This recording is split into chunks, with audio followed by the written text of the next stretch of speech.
Una cuestión que me parece muy importante para los clubes, para todos, es qué necesitáis vosotros como preparadores físicos de equipos de élite del jugador joven. ¿Cómo tiene que llegar el jugador de 18 años que sube al primer equipo o que juega con el filial pero alterna entrenamientos arriba? ¿Qué condiciones tiene que tener, tanto físicas como a nivel de conducta, para que vosotros podáis hacer un buen trabajo y que a él le sirva ese trabajo? Probablemente lo más importante y una de las mayores carencias que hay ahora mismo es la construcción de esa base. Y el problema es que cuando ese chico que, como comentas, llega con 18 años al primer equipo, se va a ver sometido a una serie de demandas, tanto de entrenamientos como de partidos, de doblar entrenamientos, para los que probablemente su cuerpo, si previamente no ha trabajado bien, no se encuentre preparado. Y encima en las etapas de desarrollo, esa etapa de los que antes existía la categoría junior, que ahora se ha eliminado y que creo que en muchos casos era positiva para ellos, esa etapa de los 18 a los 22 define muchas veces si ese jugador puede dar ese pasito hacia adelante o alcanzar esa cima que es tan excluyente del alto rendimiento.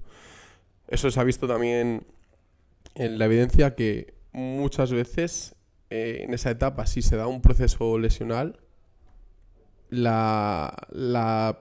riesgo que tiene ese jugador o las probabilidades de que llegue son menores o se reducen muchísimo. ¿Por qué?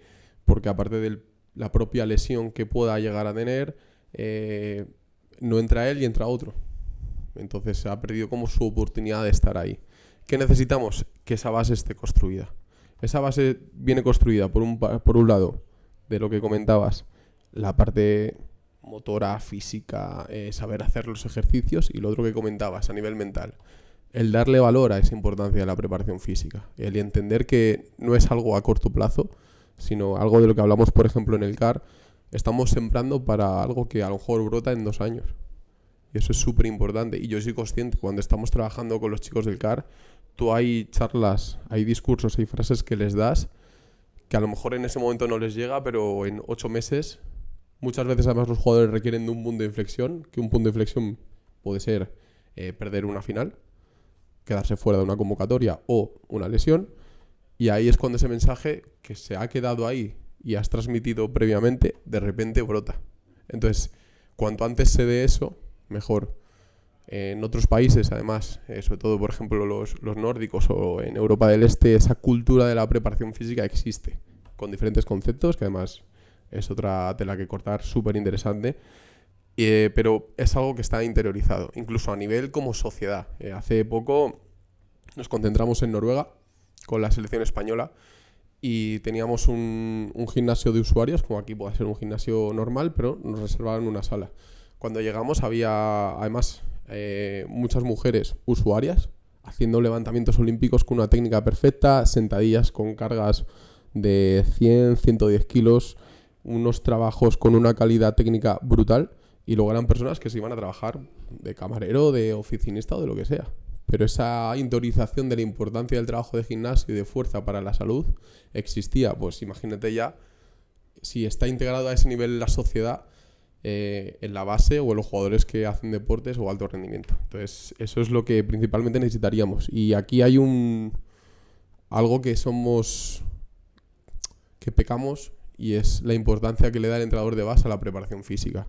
Esto es algo que yo insisto muchísimo con todos los entrenadores, la preparación física probablemente empieza antes del propio entrenamiento, pero si tú en el calentamiento estás hablando con el otro entrenador, el mensaje que recibe el jugador es que no es importante esa parte. De, bueno, chicos, calentamos y empieza el entrenamiento. Esa frase se dice mucho. Empieza el entrenamiento después del calentamiento. No, el calentamiento es una parte esencial de la preparación física. Y si tú como entrenador no la estás valorando, luego no te preguntes por qué, porque esto pasa también con los entrenadores, lo que hemos hablado del punto de inflexión. Cuando llega el sector de España, hablo de base ahora mismo, y veo un equipo más rápido que el mío, más fuerte que el mío, y es cuando le empiezo a dar la importancia. Dásela desde antes. Otra idea que yo he hablado muchísimo es el tema de la falta de tiempo. ¿Cuánto calientas a la semana? 12, 15 minutos más el partido. A 4 sesiones más partido, estás a más de 1 hora y cuarto que puedes dedicar a la preparación física solo por calentar bien.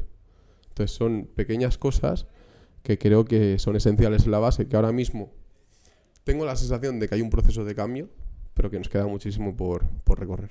O sea, muchísimo. ¿Por dónde crees que viene ese proceso de cambio, Nacho? O sea, para ti, ¿cuáles son los puntos que poco a poco vas viendo a mejor y cuáles son los que tú crees todavía que necesitamos mejorar mucho en España?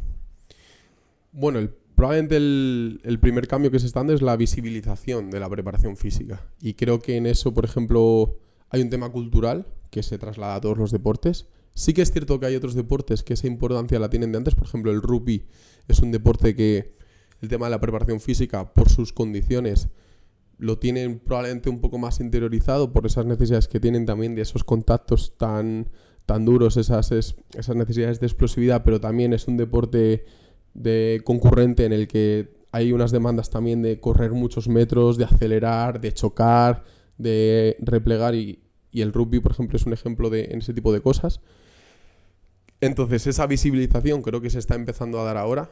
Creo que otro de los programas que está ayudando es el tema del CAR, porque al final una cosa que tiene el proyecto del CAR es que esas ideas que se siembran no solo en preparación física, sino en todos los aspectos que se trabajan allí, por eso me parece un proyecto tan bueno y tan bonito, se van expandiendo. Al final han ido más de 100 entrenadores. Entonces esos entrenadores, eso que ven allí, lo llevan a sus clubes. Todos los jugadores que han pasado por ese proyecto también lo llevan a sus clubes.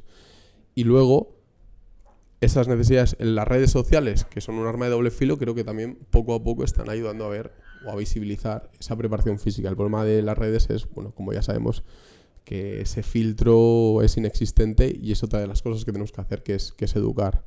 ¿Cuál sería el otro punto? Que nosotros como preparadores físicos seamos capaces, porque es un problema que tenemos nosotros, es la capacidad de transmitir ese mensaje. Porque, vale, tú eres prepa y sabes la importancia que tiene, pero si tu mensaje no está llegando es que hay un problema ahí. Por mucho que tú sepas que tienes la razón y que lo estás haciendo bien y que es la verdad, vale, pero si es así, pero luego no llega, no sirve de nada. Entonces tienes que mejorar también esa parte. Y eso es una autocrítica que, o sea, yo el primero, que tengo que insistir en, es convencer, igual que tú quieres convencer a tu equipo de que la 5-1 la vamos a hacer así porque creo que es la mejor manera de provocar más errores en el rival, de llevarnos más balones o de remontar un partido o de cerrarlo, convencer de esa preparación física tanto a los jugadores como a los entrenadores.